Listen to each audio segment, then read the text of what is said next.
আপনার দলের নেতার বিরুদ্ধে বক্তব্য দিলে দলীয় পদ থাকে না দেশে। আসতে বলে মায়ের আসতে পারে। দলের তাও কেন্দ্রীয় নেতা নয়, জেলা পর্যায়ের নেতা নয়, উপজেলা পর্যায়ের নেতা নয়, ইউনিয়ন পর্যায়ের নেতার বিরুদ্ধে কথা বললে দলীয় পদ থাকে না, অফিসে যাওয়ার অধিকার থাকে না। আর আপনি বিশ্বনবীর বিরুদ্ধে কথা বলবেন, বিশ্বনবীর বিরুদ্ধে মাসলা দিবেন, আপনার ইমানের পদ কি থাকবে? কথা বলা থাকবে? আপনি যদি কাউকে নবী মেনে নেন, নবী হিসাবে যদি কাউকে স্বীকৃতি দিয়ে দেন, এখন আর তার কোন বক্তব্যের ব্যাপারে কোন মন্তব্যের অধিকার পৃথিবীর কোন ইমানদারের নাই। ওই রাসূলের কথা আপনার বুঝে আসলো মানতে হবে, বুঝে না আসলো মানতে হবে।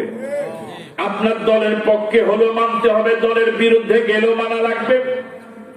ওই নবীর কথা আপনার পীরের পক্ষে হলেও মানা লাগবে, পীরের বিরুদ্ধে গেলেও মানা লাগবে। ওই রাসূলের কথা আশরাফির পক্ষে হলো মানতে হবে, আশরাফির বিরুদ্ধে গেলেও মানা লাগবে। পৃথিবীর সব মানুষের কথা একদিকে, আর মুহাম্মদুর রাসূলুল্লাহর কথা আরেক দিকে। কথা বল ঠিক নাকি?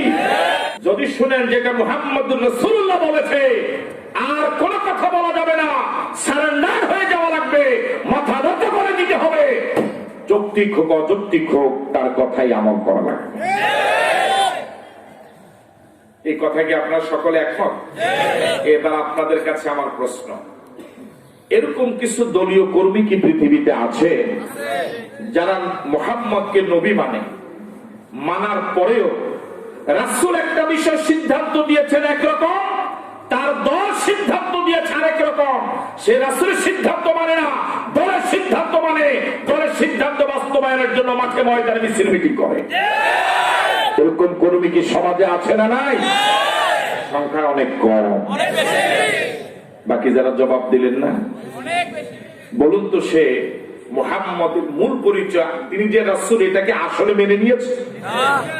যদি মানত, মুহাম্মদ যা বলেছে আমার দলের কথা আমি মানব না, মুহাম্মদের কথাই মানবো, এটাই ছিল তার ঈমান।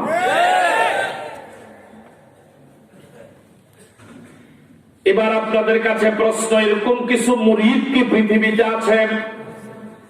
রাসূল বলেছেন একরকম, রাসূল বলেছেন জিকির করে এরকম, দরুদ পড়ো এভাবে। পীর বলেছে জিকির হবে এভাবে, দরুদ হবে এভাবে। ও রাসূলের শিখানো দরুদ পড়ে না, রাসূলের শিখানো জিকির করে না, পীরের শিখানো জিকিরই করে।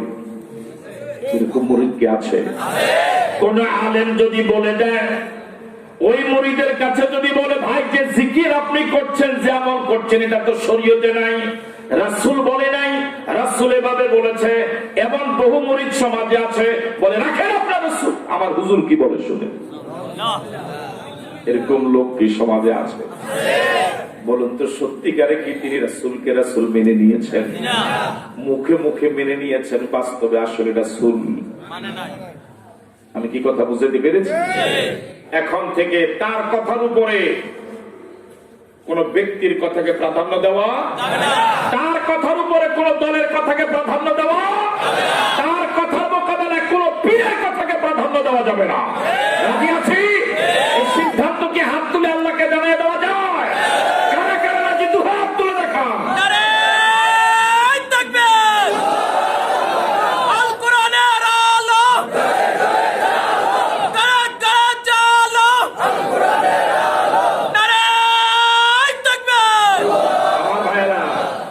ইসলামটাকে ফাইজলামি মনে করবেন না, এটা আপনার দলীয় বিষয়, যা ইচ্ছা তাই আপনি করবেন।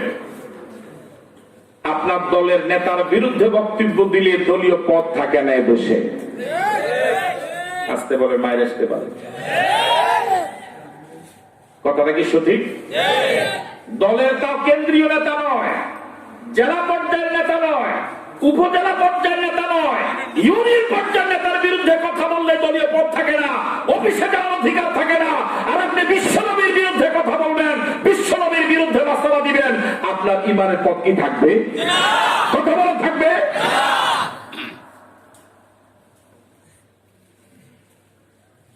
কোন ব্যক্তি যদি মুহাম্মদকে রাসূল মেনে নেয়, এই ক্ষেত্রে রাসূলের কোন বক্তব্যের ব্যাপারে আর তার কোন মন্তব্যের সুযোগ নাই। রাসূলের বক্তব্য দলের পক্ষে হলেও মানা লাগবে, দলের বিরুদ্ধে গেলেও মানা লাগবে, পীরের পক্ষে হলেও মানা লাগবে, বিরুদ্ধে গেলেও মানা লাগবে, রাসূলের কথা যৌক্তিক হলেও মানা লাগবে, অযৌক্তিক হলেও মানা লাগবে। আমি উদাহরণ দিতে গিয়ে বলে থাকি, একটি মাসআলা, ওযু করার পর বিভিন্ন কারণে ওযু ভেঙে যায়। এর মাঝে একটা কারণ হলো ওযু করার পর পিছনে রাস্তা দিয়ে বাতাস গেলে ওযু চলে যায়। মোহাম্মদপুরে তো এই মাসালা আছে, তো বলছে না যায়, ওযু যায়। এখন একজন ওযু করলো, বাতাস একটু গেল, ওযু আছে। এখন রাসূলের মাধ্যমে আমরা যে শরীয়ত পেলাম, যে বিধান পেলাম, ওই বিধান কি বলে? তুমি ওযু করো। কিভাবে করবা? কবজি পর্যন্ত হাত ধো, কুলি করো, নাকে পানি দাও, মুখমন্ডল ধো। ভাই কথা বলটা ওযু হয়েছে? এবার বলুন তো, পিছনের রাস্তাকে ধোয়া লাগছে? যুক্তি কি বলে? যে রাস্তার কারণে আমার এই কষ্টের ওযুটা গেল, এত কষ্টের ওযু, মাঘ মাসের শীতের ওযু, ওই রাস্তাটা অন্তত ধোয়া দরকার, মাসে করা দরকার। এটা তো যুক্তি বল। কিন্তু ইসলাম বলে ধোয়ার দরকার নাই, মাছের দরকার নাই, লুঙ্গি আলগি দেওয়ার দরকার নেই। তুমি আবার এমন করে কি হয়ে যায়? এই আইনটা আপাতত আপনার কাছে অযৌক্তিক মনে হলেও এর ব্যাপারে কোন মন্তব্যের কোন সুযোগ নাই। এটা আপনার দলীয় সিদ্ধান্ত নয়, এটা ফাইজলামির জায়গা না। কথা বল ঠিক কিনা? আপনাকে যদি মুসলমান থাকতে হয়, মাথা নত করে থাকা লাগবে, ফাইজলামি করে ইসলামে থাকার সুযোগ নাই। দাখিল পাস করার পরে যে কোনো মাদ্রাসা ভর্তি হওয়ার স্বাধীনতা ছাত্রের আছে। এসএসসি পাস করার পর যে কোনো কলেজে ভর্তি হওয়ার অধিকার, স্বাধীনতা শিক্ষার্থীর আছে। কিন্তু কোন কলেজে যদি সে ভর্তি হয়ে যায়, এখন আর তার স্বাধীনতা নাই, ওই কলেজ, ওই মাদ্রাসার আইন তাকে মানাই লাগবে। এই মাদ্রাসার ড্রেস কোড আছে, এই মাদ্রাসায় কেউ ভর্তি হবে কি হবে না, এটা তার স্বাধীনতা। কিন্তু ভর্তি হয়ে যাওয়ার পর এই মাদ্রাসার আইন তাকে মানাই লাগবে। এই কথাটা কি যৌক্তিক নয়?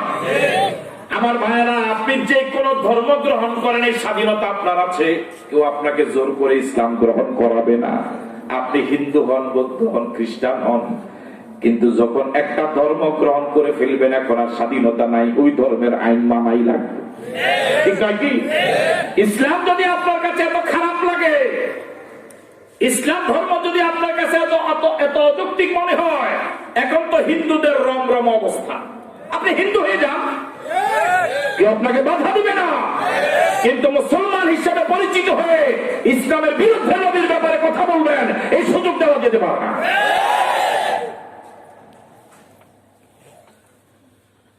আমার ভাইয়েরা, এমন নবীকে কেন মানবেন না অন্ধভাবে?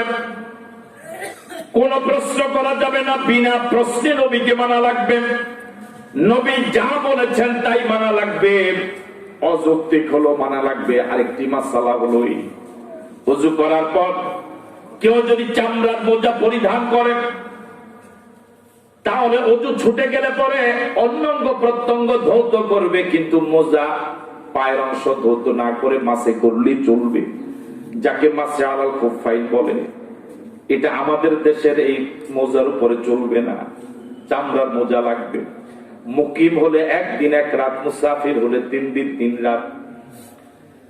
এখন মাসালা হলো, কারো ওযু চলে গেল, অঙ্গ প্রত্যঙ্গ ধৌত করবে, মোজা মাসে করার বিধান হলো 3 আঙ্গুল দিয়ে পায়ের পাতা থেকে উপরে এভাবে টান দিবে, মাসে হয়ে যাবে। কিন্তু যুক্তি বলে, হযরত আলী বলে, যদি ইসলামটা যৌক্তিক হতো তাহলে পায়ের উপর দিয়ে মাসে না করে পায়ের নিচে দিয়ে মাসের বিধান হতো। যেহেতু ময়লা লাগলে উপরে লাগবে না নিচে লাগবে।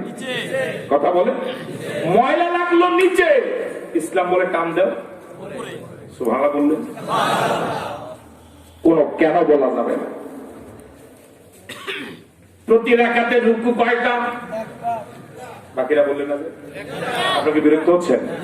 প্রতি রাকাতে রুকু কয়টা? সেজদা কয়টা? কেন? কোন কেন? কেন কইলে মাইস? কথা বলে ঠিক? মাগরিবের নামাজ ফরজ কয় রাকাত? এশার নামাজ ফরজ কয় রাকাত? কেন? তো কথা বলে না কেন? কোন কেন? ঠিক আছে কথা। দলে একটা সিদ্ধান্ত নিচ্ছে, আপনি দোকানে গিয়ে যদি বলেন কেন, তহসিলের পরের দিন আস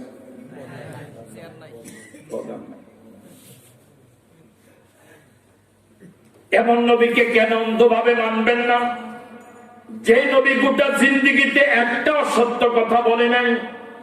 আল্লাহ নবীর চরম শত্রু যারা ছিল, যারা আল্লাহ নবীকে পাগল বলেছে, গণক বলেছে, জাদুকর বলেছে, কবি বলেছে, আল্লাহ নবীকে হত্যার ষড়যন্ত্র করেছিল, যাদের অত্যাচার অতিষ্ঠ হয়ে আল্লাহ নবীর জন্মভূমিতে থাকা নিরাপদ মনে করেন নাই, রাতের গভীর অন্ধকারে একজন মাত্র সঙ্গী নিয়ে হিজরত করতে বাধ্য হয়েছিলেন, এমন মাপের এমন বিরোধীরাও আল্লাহ নবীর ব্যাপারে এই কথা বলার সাহস পায় নাই যে আব্দুল্লাহর এতিম ছেলে মুহাম্মদ গোটা জিন্দেগিতে একটা মিথ্যা কথা বলেছে। আল্লাহু আকবার! গোটা জিন্দেগিতে একটা মিথ্যা কথা বলেছে, কথা শত্রুরা বুঝতে পারে নাই। এবং নবীর উম্মত হতে পেরে খুশি না বেজা?